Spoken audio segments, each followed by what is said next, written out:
Folks, you've seen that awesome garden of Christopher Gregg's. The rose garden looks spectacular. However, he never used planting or underneath planting, as we know, as companion plants in the rose garden. Because it was very formal, it didn't lend itself to that. So he just had the roses with that lovely thick layer of mulch. Now, if you don't want to use a thick layer of mulch and you want to use a bit of zing to it and add a bit of color, well then here's some great plants that you can use, what we call companion plants. In other words, they like living together. They enjoy being underneath roses, they enjoy getting the same amount of water, and generally they just spunk up your rose garden. So let's take a look at what we've got. Now, you always hear me going on about grey. Grey is so important because, look, as I put it next to another plant, pow, color just shoots out like a rocket. This is called a Cineraria, or sometimes known as Dusty Miller. Beautiful grey leafed, loves growing all year round. Don't let this baby flower. It gets like an insignificant little yellow flower.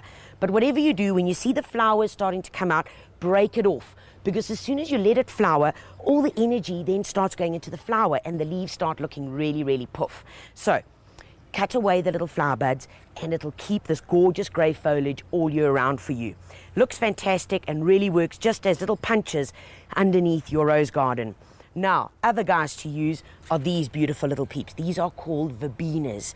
Verbenas, it's a ground cover.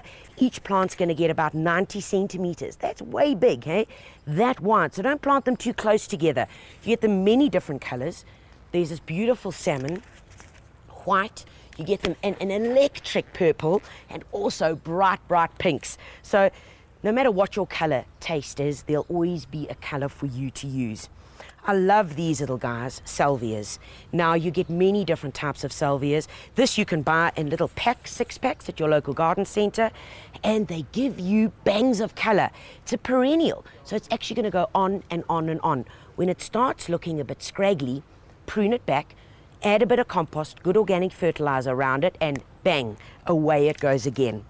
And of course, we can't discount these little babies. The common daisy. I know it's as common as mud. But you know what, folks? Bang for your buck, value for money. Throw 1 or 2 daisy plants, the new little dwarf hybrids in and amongst your rose garden, and you are going to have years and years of glorious, glorious flowers. And then, of course, there's one of these. I mean, look at that. Isn't it delicious? This is an Inca lily, an Alstroemeria. It's one of the new hybrids, which means it's got better growth. It's more compact. It stays together. It doesn't fall over when it starts flowering, and it flowers more for you.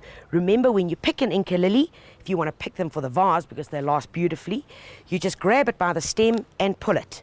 That's how you pick it. And then you strip off some of the leaves at the bottom and pop it into the vase, and that's how you do it. You don't prune them, you simply just yank it out. As you do that, you actually encourage more growth. So folks, these available in beautiful colors as well. Plant them, enjoy them. There are so many wonderful plants that you can use in and around your rose garden. Also things like the little lobelias, which just add bursts of color, and of course our little indigenous nemesias. You will find all of these at your local garden center, whether they're in slightly bigger bags or smaller bags or in little 6-packs. Go out, put them into your rose garden and enjoy it.